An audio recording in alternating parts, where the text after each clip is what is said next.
Je suis montée dans la voiture de mon mari et j'ai trouvé un tube de lubrifiant personnel dans la boîte à gants. Je n'ai pas dit un mot. Je l'ai discrètement remplacé par de la super colle industrielle. Et ce qui s'est passé ensuite a obligé nos voisins à appeler les pompiers en urgence. Je suis tellement content que tu sois là.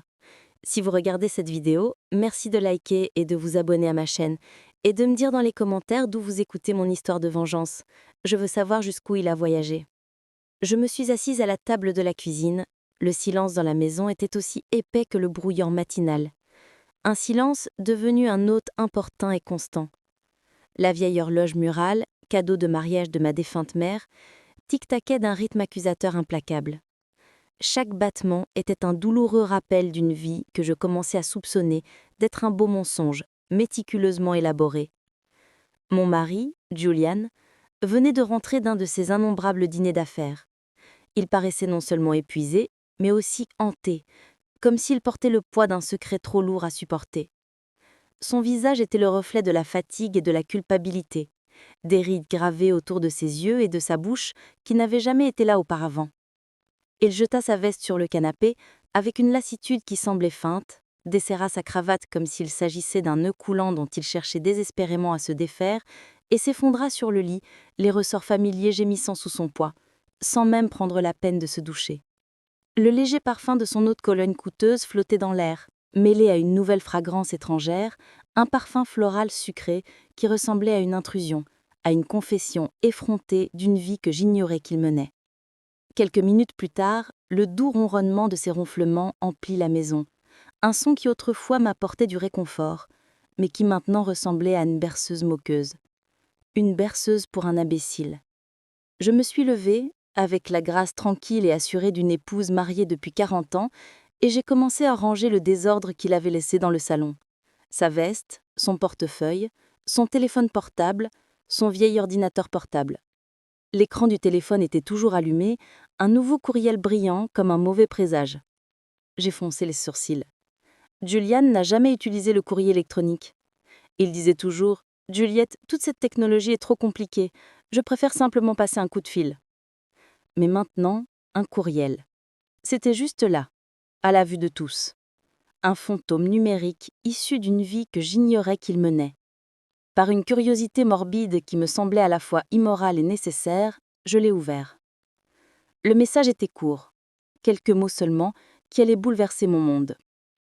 Tu as été incroyable ce soir, papa. Un cœur rouge suivi, symbole d'affection qui me transperça le cœur d'une douleur froide et aiguë.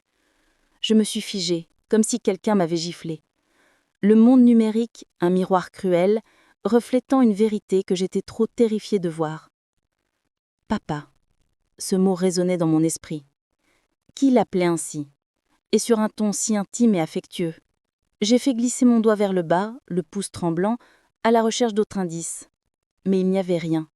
Une simple adresse email étrange, un assemblage de caractères incohérents qui n'apportait aucune réponse, seulement davantage de questions.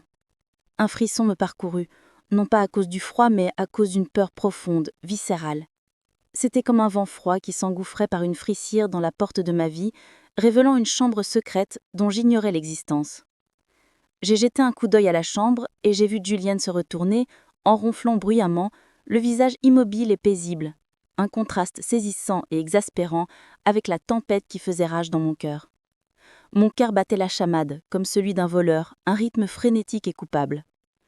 J'ai rapidement remis le téléphone en place, mes mains tremblant tellement que j'ai failli le faire tomber. J'ai continué à nettoyer, mes mouvements maintenant mécaniques, robotiques. J'ai ramassé ce vêtement sale pour les emmener à la laverie. En fouillant les poches de son pantalon, j'ai senti un morceau de papier plié, net et neuf. Il s'agissait d'un reçu d'un restaurant de viande chic de San Antonio, daté du soir même. J'ai foncé le sourcil. San Antonio? Il m'avait dit qu'il allait rencontrer ses associés à Dallas. Un petit rire amer s'échappa de mes lèvres. Julian détestait conduire jusqu'à Dallas. San Antonio, en revanche, était l'endroit où sa mère avait vécu avant son décès. Il en gardait de bons souvenirs, un fait qu'il me rappelait souvent. Mais avec qui avait-il dîné à San Antonio alors qu'il me mentait sur sa présence à Dallas?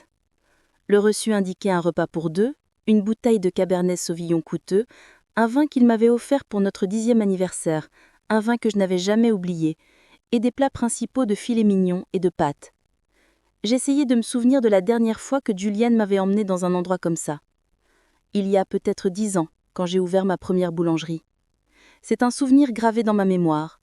La lueur vacillante de la bougie, son sourire prode, la façon dont il apportait un toast à ma réussite. Ce souvenir n'était plus qu'un mensonge, une photographie fanée dans un album de tromperie. J'ai sorti mon téléphone et avec une résolution silencieuse et déterminée, j'ai pris une photo du reçu et du courriel. Je ne voulais pas y croire, mais l'intuition d'une femme, l'intuition d'une épouse mariée depuis 40 ans, est une connaissance primale profonde. Il se passait quelque chose et je devais découvrir quoi. Mes mains tremblaient, non seulement de colère, mais d'une profonde angoisse existentielle. J'avais l'impression d'être au bord d'une falaise, sur le point d'assister à l'effondrement spectaculaire de toute ma vie. Je suis allée dans le garage. Le vieil SUV de Juliane était encore chaud. L'air était saturé d'une odeur d'essence et de ce léger parfum sucré qui émanait de ses vêtements. J'ai ouvert la porte, une petite angoisse froide me serrait l'estomac. J'ai allumé ma torche et j'ai vérifié chaque recoin du siège conducteur. Il n'y avait rien d'inhabituel, juste un peu de monnaie et une bouteille d'eau vide. Mais en tendant ma main vers la boîte à gants côté passager, mes doigts effleuraient quelque chose de plastique et glissant. Je l'ai sorti et mon cœur a failli s'arrêter. Un tube de lubrifiant personnel usagé avec des résidus séchés sur le bouchon. Une preuve collante et écrasante. Je restais là dans le garage d'ombré, à le fixer comme s'il s'agissait d'un secret honteux, d'une manifestation tangible de mes pires frères. Juliane et moi n'avions eu de relations intimes depuis des années. Il disait toujours qu'il était fatigué, que l'âge avait sapé son enthousiasme. Alors, à quoi servait ce lubrifiant ? La question résonnait dans mon esprit, chaque syllabe étant un coup de marteau porté à ma fragile réalité. J'étais paralysée, mais j'ai gardé mon sang-froid, mon instinct de survie prenant le dessus. Je l'ai remis exactement à sa place. Je me suis essuyé les mains avec une serviette, les frottant jusqu'au sang, comme si je craignais que la trahison ne laisse une marque indélébile sur ma peau. J'ai continué mes recherches, cette fois avec plus de soin, plus de méthode. Sous le siège arrière, j'ai trouvé des serviettes en papier froissé imprégnées d'un parfum floral sucré qui n'était ni un parfum masculin, ni mon doux parfum de rose familier. L'odeur était étrangère, provocante, un cri d'infidélité bruyant et vulgaire dans le sanctuaire silencieux de notre garage. J'ai tout photographié, le lubrifiant, les serviettes, comme si je pouvais capturer l'odeur dans une image.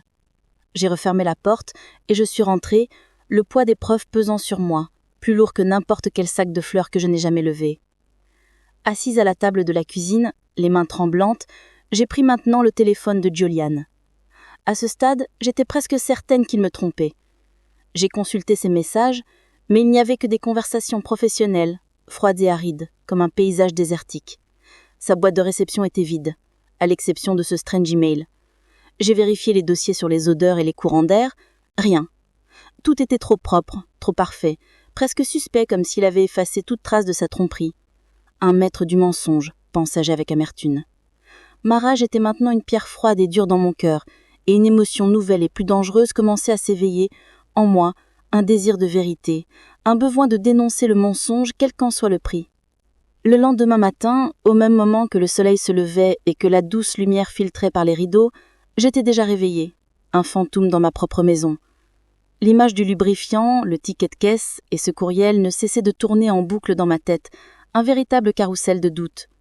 Je me tenais dans la cuisine, les mains à fiche, mais l'esprit en pleine ébullition. J'ai préparé un petit déjeuner simple, 2 œufs au plat, du toast et une tasse de café bien noir. Juliane l'aimait. J'avais à peine dormi de la nuit. Juliane descendit avec l'air fatigué, les cheveux en bataille et les yeux encore embrumés. Il s'assit à la table, prit sa tasse de café, but à peine une gorgée et la reposa à moitié pleine. « J'ai une réunion importante aujourd'hui, dit-il d'une voix rauque.